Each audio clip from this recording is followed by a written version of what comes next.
What's up, everybody? Happy Tuesday. Hope all of you are having a great day so far today. Getting into this episode of GH. Listen, I don't know what's going on with the budget at GH, but they need to get it together. They need a sponsor because every time I turn around, this hospital is in financial disaster. Like Liz sitting here with a bunch of papers talking about, oh, I gotta go over the budget and stuff like that before the end of the year. I'm like, again? Because now they looking at possible staff cuts and equipment shortages and stuff like that. I'm like, oh my God. I'm like, y'all need a donor or something. I'm like, what the hell? So they talking about staff cuts and stuff because when Portia was like, oh, me and Terry need to see you in the office and stuff, I said, oh. Because Portia had that serious look on her face. I'm like, is his job a part of the staff cuts? That's what my initial thought was when they said, oh, budget cuts, and then you talking about, can we see you in the office? I said, oh, damn, fan, you about to lose your job. I said, oh. But my thing is, they need to call the Quartermains, they need to call Sonny, they need to call whoever and get a check. I'm just saying, because I would just ask them to, write like a little $5-10 million check or something, because obviously the hospital is in need. Do a raffle or something, a little bait sale, do something. Um, this whole situation that Finn is in with his former patient that died or whatever, and now the family want to sue for malpractice. It sounds to me like it's an open and shut case.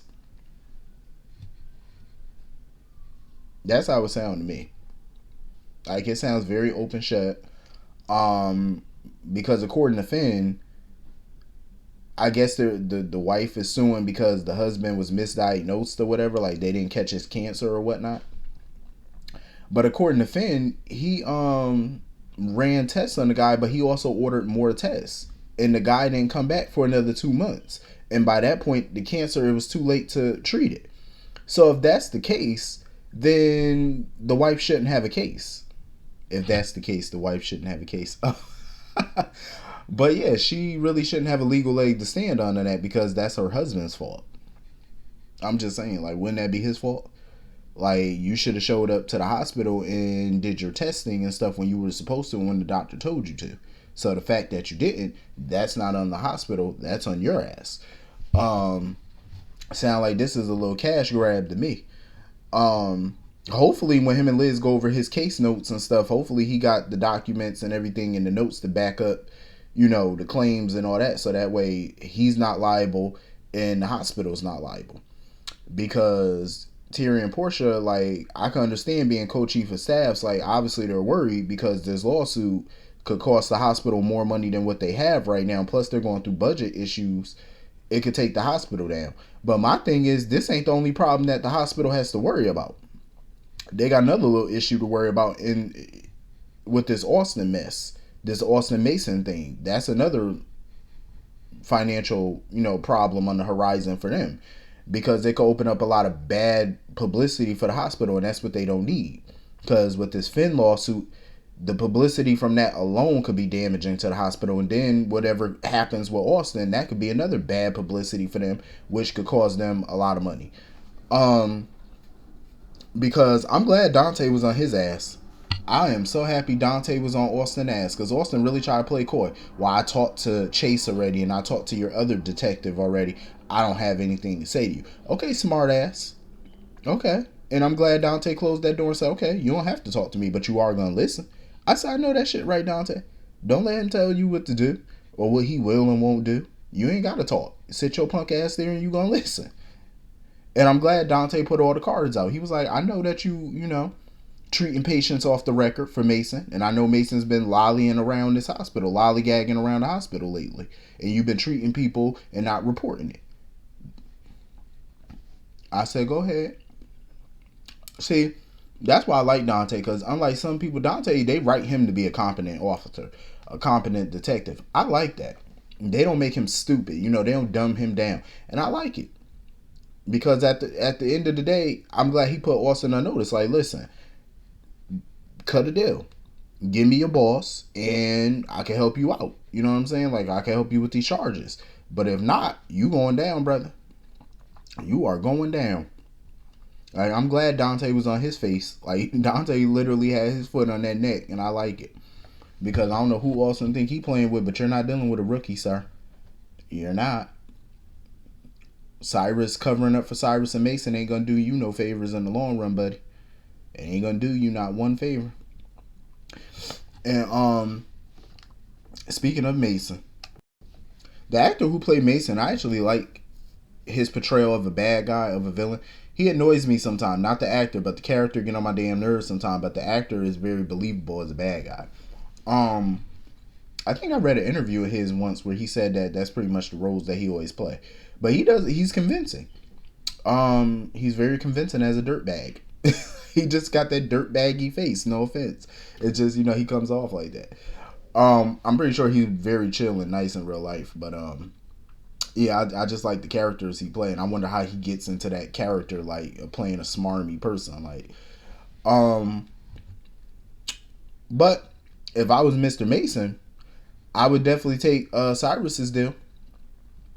Either you cooperate and just go down for the kidnapping charge, or you snitch and put his name in there, and you pretty much be laying 6 feet deep in somebody's grave, letting becoming worm food. You know what I'm saying? I'll take option 2. Like, I'm just saying. Because Cyrus was not playing with him. He was like, listen, you ain't gonna snitch on me. You ain't gonna snitch on Austin, because I got something already planned for Austin. Austin Day is coming. Like, Cyrus was not playing. And that note that he left for Austin and that little smirk he had, I say, yep, Cyrus is back with a vengeance. That's why I said Austin's stupid. I'd be snitching. I'd be sitting here telling, like, sir, it was Cyrus. Cyrus did it. I can understand why Austin wouldn't do it, because the PCPD, let's be real, they're not going to protect him. As a material witness, they're not going to protect him. They're not going to do a good job at it. Like, Cyrus is going to get to him like that easily. You know what I'm saying? So I wouldn't put all my faith into the PCPD as far as protection go. No, because you're going to end up worm food. But he can't continue to go on the way that he's going, though, because at the end of the day, Austin, if he continues down this path, it's like, bro, you are going to either be in prison for a long time, or Cyrus is going to end up killing you anyway. Because we all know Cyrus don't like loose ends. So if he feels like you can't keep your mouth shut and can't keep it together, he going to take you out.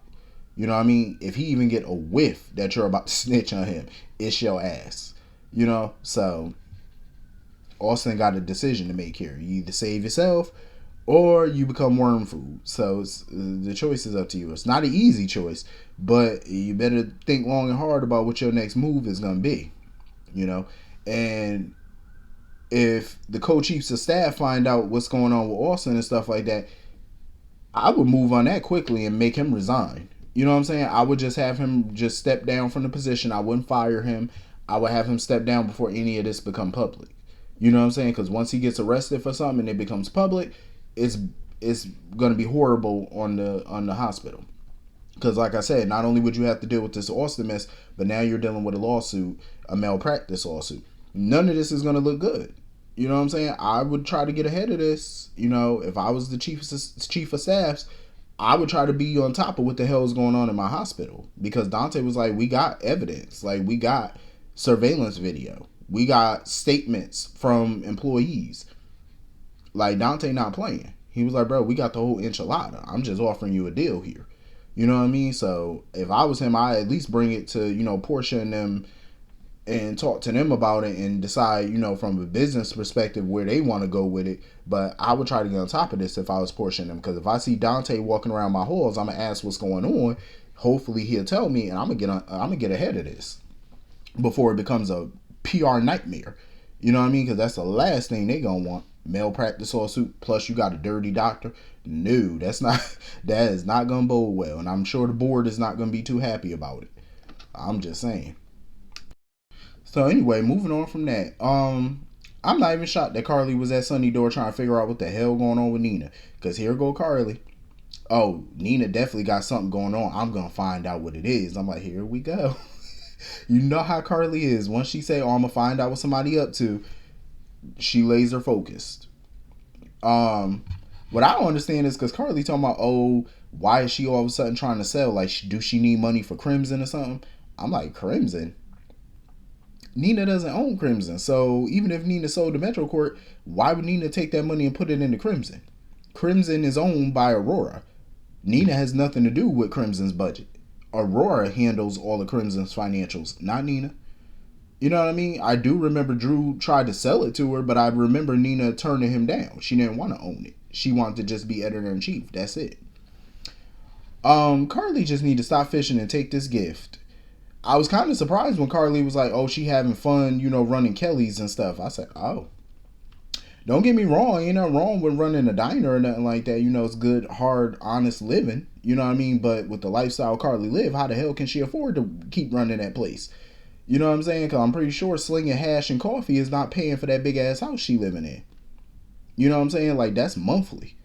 You may not have to pay a mortgage on that thing, but you do have a yearly property tax and you do have utilities every month and other household expenses. Like, how can she afford that running Kelly's? Kelly's is not my idea of a cash cow. I'm just saying. So I'm kind of shocked. But I'm pretty sure she's going to try to find the funding to buy back the Metro Court since it's being offered to her through blackmail. I'm sure she's going to find the funds somewhere. And it was so funny watching Sonny ask her if she, would be cool if he gave her the money for it or whatever. She was like, no. She said that quick too. Carly said, no. I ain't even mad at Carly for not taking no money from Sonny. I'm not mad at it. Because you know what? She's sticking to her word. That she gonna, be independent of a man. I respect it. I respect it. I can't knock her for it. You know what I mean? Like, I'm proud of it. You trying to get yours on your own. I ain't mad at it. She trying to get that bread all by herself. Good for her. But she gonna have to go to somebody for that kind of money though. But I'm pretty sure this is gonna make Sonny kind of suspicious because I already know he gonna be all over Nina when she get home and wonder why she made that offer. I just wish Nina would just take the blackmail away from Michael and take the power away from him and just snitch. Like, just tell on yourself. At this point, what harm could happen? I mean, okay, Willow gonna be mad at you. Carly already don't like you, so that's nothing new. Sonny's gonna be mad at you, but you're his wife now, so I don't see him annulling the marriage or anything like that. So just tell the damn truth. Take the power away. You know what I mean? It's like, I would rather do it that way than have some little midget man, some little man boy blackmailing me. Like, sir, you are not gonna blackmail me. I got socks older than you. Like, I'm just saying, like, I'd be damned. So anyway, moving on from that, Nina was irking my soul a little bit today. Like, she sitting there when, Laura was telling them that, Victor played a role in all this and stuff like that. And Charlotte, is determined to protect her father and stuff. Nina gonna sit there, see, she was protecting, trying to point out, oh, Charlotte was protecting her father. That's no excuse for her actions, though, Nina. And I see why she said it the way she said it. Like, that's supposed to be some type of get out of jail free card or get out of trouble free. No. No. Nope. Nope. And I see why Nina did that. At the end of the day, that little girl need to face some consequences. You know what I mean? Like, and when Valentine said that he went to go see Charlotte, but he didn't want to wake her up, she was like, oh, good. Nina talking about, oh, she needs her sleep. No, she don't need rest. She need boot camp. That's what she need. It was so funny watching Laura read that letter that Victor wrote for Charlotte. Like, she had to put her readers on for that. Listen, the way Laura was reading that letter had me fucking laughing. Because Laura was reading the letter like she was reading some Port Charles gossip. Like, that shit was hilarious. Now little Charlotte talking about she want Anna arrested. Really? No. I'm gonna be honest, something drastic is gonna have to happen with Charlotte. Because I don't think normal punishment or normal conversation is gonna work on that child. They need to do something drastic. And they need to do it now. Because it's gonna go from bad to worse. So anyway, moving on from that. Spencer.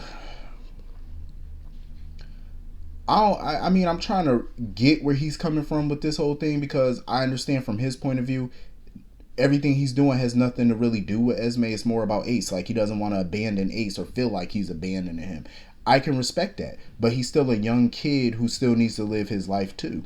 You know, you can't step into the full father figure role. I respect that that's what he wants to do and be there for the boy, but it's other people that's looking out for him too. You know, Spencer still got a life to live and he still got to figure out what his future is going to look like too.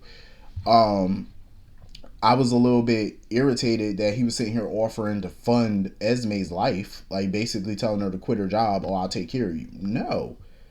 I'm glad that the girl went out and got her own job. I don't care what her reasoning was for it, but at least she went out and did it. You know what I'm saying? Because she needs to be independent at the end of the day. But you could definitely tell that Spencer pissed her off when he said that, you know, we could be around each other or live together or whatever without being in a relationship. It pissed her off because she's growing feelings for him and it's quite clear that he's not reciprocating that. You know what I mean? And of course, that pissed her off even more to the point where she stormed out. And Spencer has to understand he could still be very much a part of Ace's life without them all living together because that arrangement is not going to work. And he needs to understand Trina's point of view on this. And I'm glad that Trina went to Ava, you know, for clarity and to talk to her and stuff. And I'm glad that, you know, Trina stood her ground. And she's not going to give in to Spencer's little temper tantrums and his ultimatums, as she shouldn't. I feel like I agree with Ava, though. I feel like they do need to have a conversation. And they both need to understand where each other are coming from. Because at the end of the day, relationships is about communication. You know what I'm saying? The problem with some people is they listen to what you're saying, like they hear you, but they're not hearing you to understand you. You know what I'm saying? To understand your feelings, to understand your point of view. Some people are listening to react. Like they're hearing what you're saying, but they're listening just to react to what you're saying, not to understand it. You know, and I feel like that's a lot that goes on in their conversations. Because a lot of time I feel like Spencer does that. He listens to what Trina says, but he's doing it to react. I feel like they do need to have a conversation. What irritated me too was that Spencer called her or whatever, talking about, oh, things just went from bad to worse. Sir, if you're calling her to get her to be on your side with this Esme thing, it's not going to happen. I don't blame Trina. She has a right to feel how she feels. Spencer has a right to feel how he feels. But he does need to make time for their relationship. Everything can't be Esme Ace all the time. And I think that's how she feels. You know what I mean? Like, dude, you're putting them above what we got going on. You know what I mean? I don't blame her for that. He needs to have a balance. He keeps saying that he can, but he's not showing that balance. You know, he's not showing it. So I don't blame her. Hopefully it works itself out because I like them together, but Spencer has been an ass lately and he need to get it together. But anyway, that was pretty much the whole episode. Hit the comment section, let me know what you all thought, and I will see you all later. Have a great night. Peace.